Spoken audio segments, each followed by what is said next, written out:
بسم اللہ الرحمن الرحیم۔ مجھے بچپن سے ہی اللہ کے گھر کو دیکھنے کا، اللہ کے گھر کی زیارت کرنے کا بہت زیادہ شوق تھا۔ میں نے اپنے ابا سے بھی کئی بار کہا کہ میں عمرہ کرنا چاہتی ہوں۔ ابا بولے، بیٹی میرے پاس اتنی استطاعت نہیں، تم اپنے شوہر کے گھر جا کر اپنا یہ شوق پورا کر لینا۔ میں سوچ بھی نہیں سکتی تھی کہ حج اور عمرے پر جانے کے بعد میری زندگی میں اتنی بڑی تبدیلی آ جائے گی۔ میری شادی ہوئی، میں نے اپنے شوہر سے بھی اسی خواہش کا اظہار کیا۔ مجھے یاد ہے میری اس خواہش اور تمنا کا سن کر میرا شوہر بہت زیادہ خوش ہوا تھا۔ کہنے لگے کہ ٹھیک ہے، میں تمہیں لے کر عمرے پر نہیں بلکہ حج پر جاؤں گا۔ میری شادی رمضان سے پہلے ہوئی تھی۔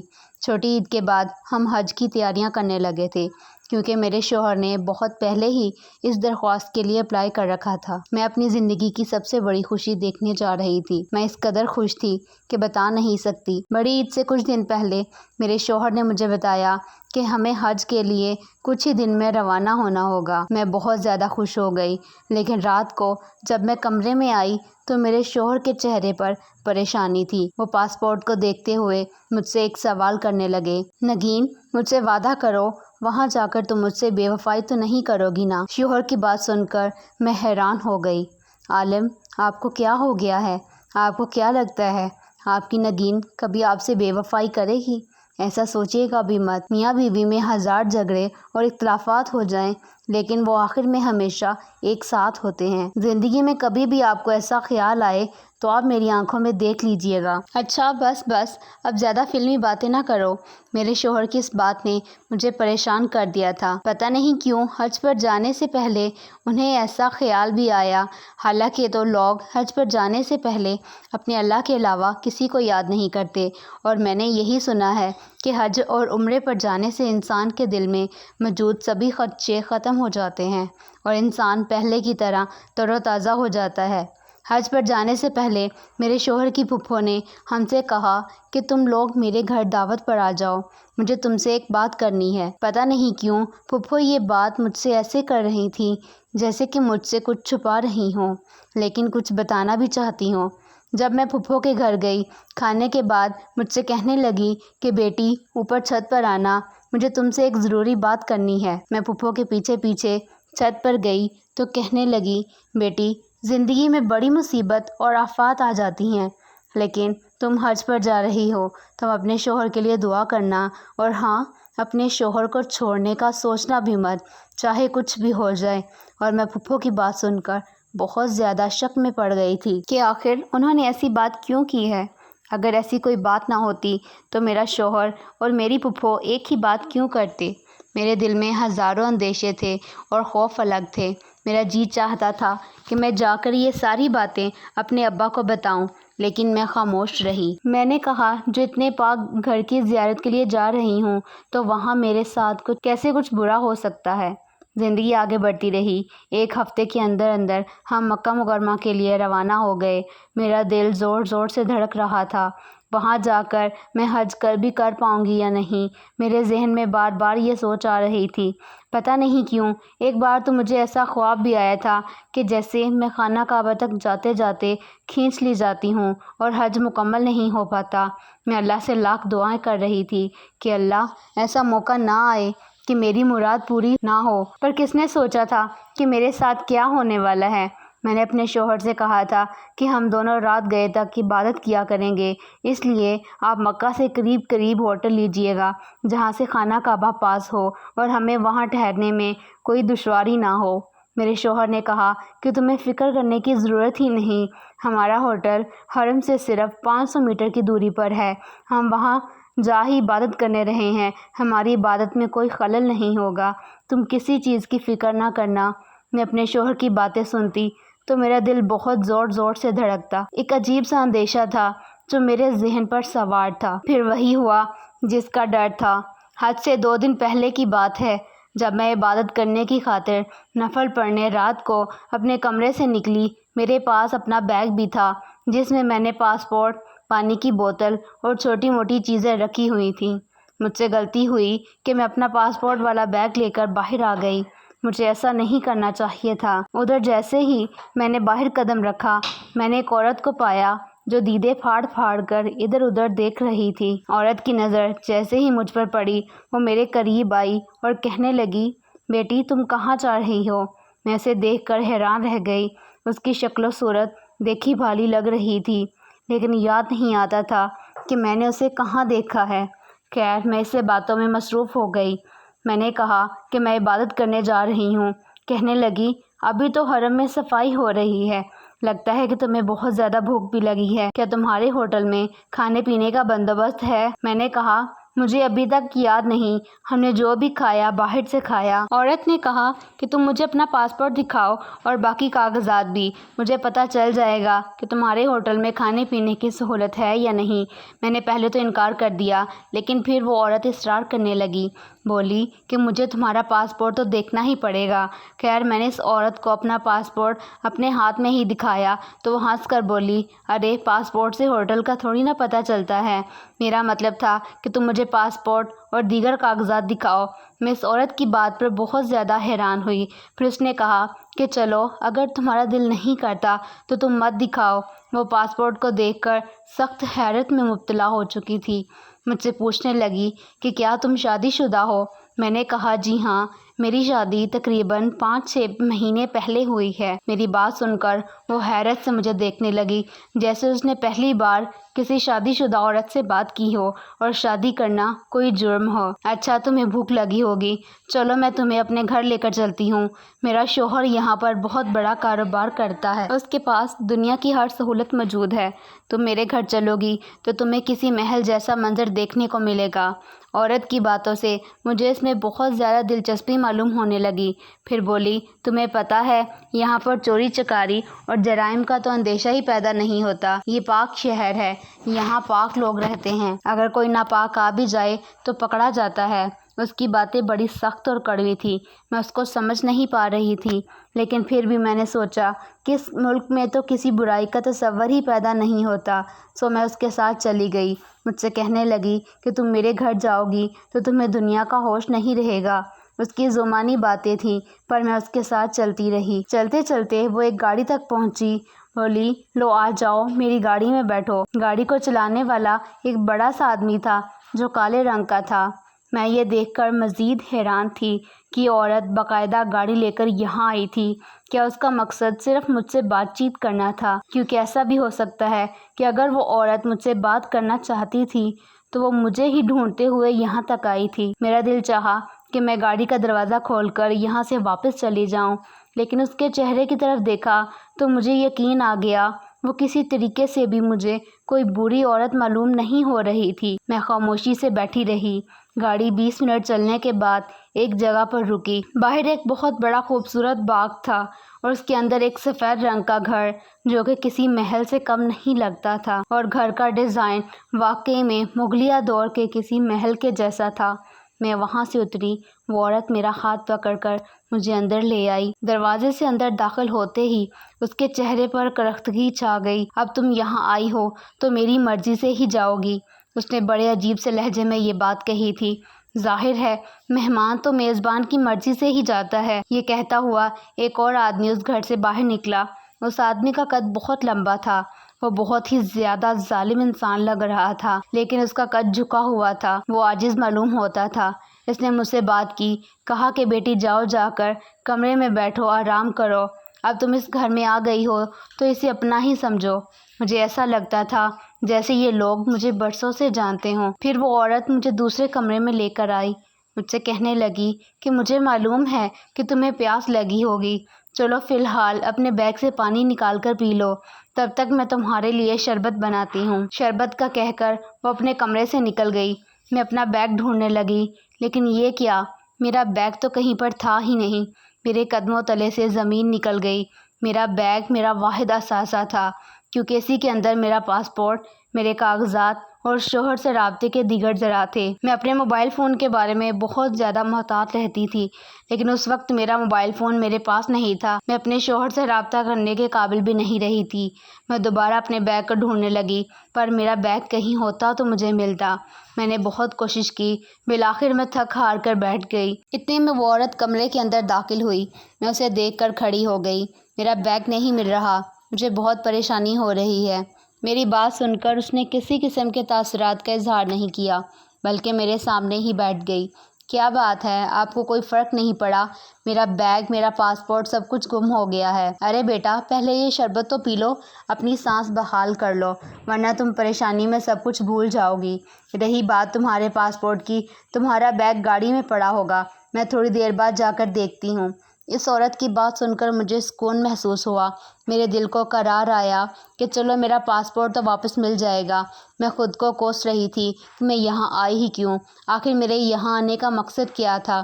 صرف اس لیے کہ اس عورت نے مجھ سے چکنی چپڑی باتیں کی اور میں اس کی باتوں میں آ گئی۔ یا اللہ، میں کتنی بے وقوف ہوں، یہ میں نے کیا کر دیا؟ میں خواہ مخواہ اس عورت کے ساتھ چلی آئی۔ کم از کم مجھے یہ تو دیکھنا چاہیے تھا کہ اس وقت میرا شوہر نہیں جاگا ہوا تو میں اس کی غیر موجودگی میں گھر سے باہر کیوں جا رہی ہوں۔ میں یہ باتیں سوچ ہی رہی تھی کہ اس عورت نے مجھے دوبارہ وہ شربت پینے کا کہا۔ میں تو شربت پی کر سو گئی۔ مجھے ایسا لگا جیسے میرا ذہن تاریکیوں میں ڈوب رہا ہے۔ میری آنکھوں پر غنودگی چھا رہی تھی، دل میں عجیب سے وسوسے آتے، میری آنکھیں بند ہو گئیں، میں کسی اور ہی دنیا میں پہنچ گئی۔ نہ جانے کتنی ہی دیر میں ایسی نیند کی حالت میں رہی۔ جب میری آنکھ کھلی تو میرے پاس کوئی بھی نہیں تھا۔ میری نظر جب سامنے پڑی تو گھڑی پر وقت دیکھ کر میں پریشان ہو گئی۔ صبح کے 10 بج رہے تھے اور آس پاس سے روشنی میرے چہرے پر پڑ رہی تھی۔ یہ دیکھ کر مجھے حیرت کے علاوہ پریشانی بھی ہوئی کہ میں جس گھر میں موجود تھی یہاں میں بالکل اکیلی تھی، کوئی بھی میرے آس پاس نہیں تھا۔ میں پریشان ہونے لگی کہ یہ عورت مجھے کہاں لے کر آ گئی اور یہ کہ میرا شوہر میرے بارے میں کیا سوچ رہا ہوگا۔ میں جلدی سے اٹھ کر میں نے کمرے کا دروازہ کھولنے کی کوشش کی، مگر دروازہ باہر سے بند کر دیا گیا تھا۔ میری آنکھوں میں آنسو آ گئے، پریشانی سے دل زور زور سے دھڑکنے لگا۔ وہ عورت ایسی تو نہیں لگتی تھی کہ مجھے کمرے کے اندر ہی بند کر دے۔ میں دروازے کو زور زور سے پیٹنے لگی۔ تقریباً 5 منٹ بعد دروازہ کسی نے باہر سے آ کر کھولا۔ میں نے دیکھا سامنے وہ عورت تھی۔ عورت نے آ کر مجھے سہارا دینے کی بجائے بہت زور سے ڈانٹا اور کہنے لگی، لڑکی تم پاگل تو نہیں ہو گئی؟ کیوں پاگلوں کی طرح دروازہ بجائے جا رہی ہو؟ اگر میں نے دروازہ باہر سے بند کیا ہے تو تمہیں یہ بات سمجھنی چاہیے کہ میں نے تمہیں قید کر رکھا ہے۔ آپ نے مجھے قید کر رکھا ہے، مگر وہ کیوں؟ میں پھر سے رونے لگی تھی۔ زیادہ سوال جواب کرنے کی ضرورت نہیں ہے، یہ پاک شہر ہے، یہاں جرائم نہیں ہوتے۔ میں نے تمہیں کسی مقصد سے یہاں بند کر رکھا ہے۔ میں تمہارے شوہر سے حساب کر لوں، فی الحال تم اندر کمرے کے بیٹھی رہو۔ وہ عورت مجھے ہدایات دے کر چلی گئی۔ میرا دل بہت برے طریقے سے دھڑک رہا تھا، آنکھوں سے آنسو بہہ رہے تھے۔ میں اپنے شوہر کو یاد کرنے لگی۔ میرا پاسپورٹ اور بیگ بھی گم ہو گیا تھا۔ ظاہر ہے لگتا ہے کسی عورت نے کہیں سے اٹھا لیا ہوگا۔ پھر تھوڑی دیر کے بعد کمرے کا دروازہ کھلا۔ میں نے خدا کا شکر ادا کیا۔ میں نے اس عورت سے کہا کہ وہ مجھے میرے ہوٹل تک چھوڑ آئے۔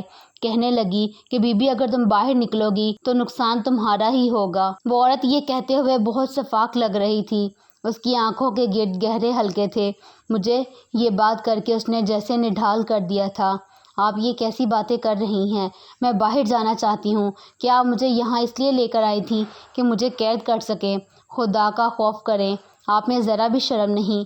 میری بات سن کر وہ کہنے لگی کہ تمہارا پاسپورٹ اور بیگ وغیرہ گم ہو گیا ہے، مجھے اسی بات کی پریشانی ہے۔ رہا سوال تمہیں یہاں بند کرنے کا، تو میں نے اس لیے بند کیا کہ اگر تم بغیر پاسپورٹ کے یہاں سے نکلی تو تمہیں پولیس گرفتار نہ کر لے۔ تمہیں تو پتہ ہے نا یہاں کی پولیس کتنی سخت ہے۔ اس عورت کی بات سن کر میں وقتی طور پر تو چپ ہو گئی، پھر مجھے شربت کا خیال آیا۔ میں نے جھٹ اس سے پوچھا، اگر آپ مجھے یہاں اس لیے لائی تھیں تو پھر آپ نے مجھے وہ شربت کیوں پلایا؟ آپ اچھی طرح جانتی ہیں کہ اس شربت میں کوئی نشہ آور دوا ملی ہوئی تھی جسے پیتے ہی میں سو گئی۔ ضرور اس میں آپ کی کوئی نہ کوئی سازش ہے۔ بیٹا خدا کا خوف کرو، اپنے کانوں کو ہاتھ لگاؤ، اس رب سے معافی مانگو۔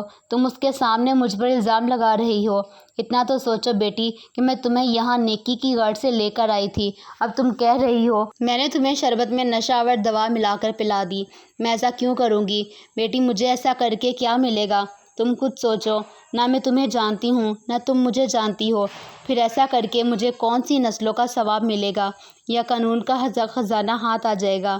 یہ بات تو میں نے نوٹ ہی نہیں کی تھی کہ وہ عورت روانی سے اردو بول رہی تھی۔ میں اسے دیکھ کر مزید حیران تھی۔ آپ کو اردو آتی ہے؟ یہ تو میں نے سوچا ہی نہیں۔ میں تو سوچ رہی تھی کہ آپ ایک عربی خاتون ہیں، پر یہ بھول گئی کہ آپ تو اردو بول رہی ہیں۔ آپ یقیناً میرے ہی ملک کی ہوں گی۔ اگر آپ میرے ملک کی ہیں تو پھر مجھے جانتی بھی ہوں گی۔ وہ میری بات سن کر وہ عورت غصے سے اٹھ کھڑی ہوئی۔ تجھے میری باتوں پر یقین نہیں آتا ڈائن، تو بھی اپنی ماں جیسی نکلی۔ آپ کو میری ماں کا پتہ ہے؟ میں نے اسے معصومانہ انداز میں پوچھا تو وہ بولی نہیں، مجھے تیری ماں کے بارے میں کچھ علم نہیں، لیکن تیری شکل دیکھ کر لگ رہا ہے کہ تو اسے تنگ کرتی ہوگی۔ ارے میں نے تجھے یہاں پر پناہ دی اور تو مجھے ہی باتیں سنائی جا رہی ہے۔ اب چپ کر کے بیٹھ ورنہ میں تجھے اسی کمرے میں بند کر دوں گی اور کھانے کو بھی کچھ نہیں دوں گی۔ جب تک میرا حساب پورا نہیں ہوا تب تک تو یہاں سے نہیں ہلے گی۔ اس عورت کی بات سن کر میں تھر تھر کانپنے لگی۔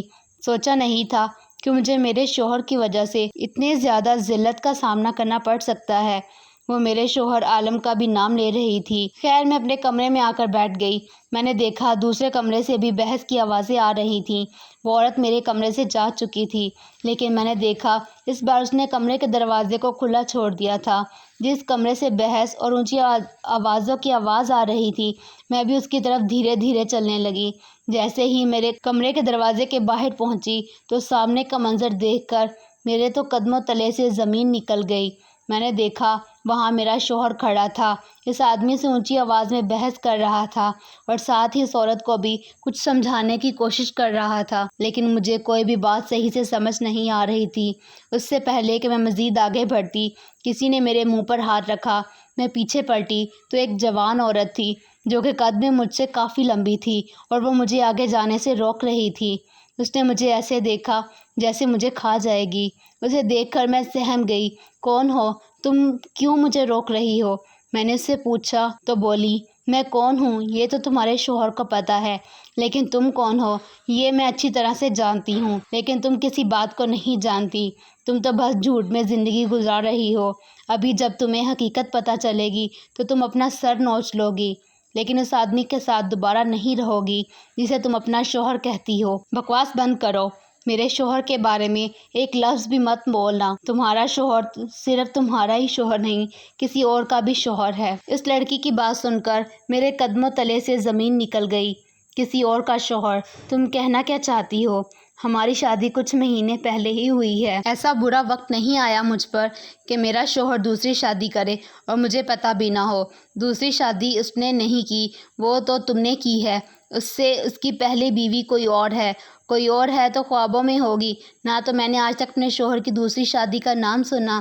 ارے تم کیوں سنو گی؟ تم اس کی بیوی ہو، وہ تمہیں ایسے باتیں ہرگز نہیں بتائے گا، اس لیے اپنے ذہن پر فالتو کا زور مت ڈالو۔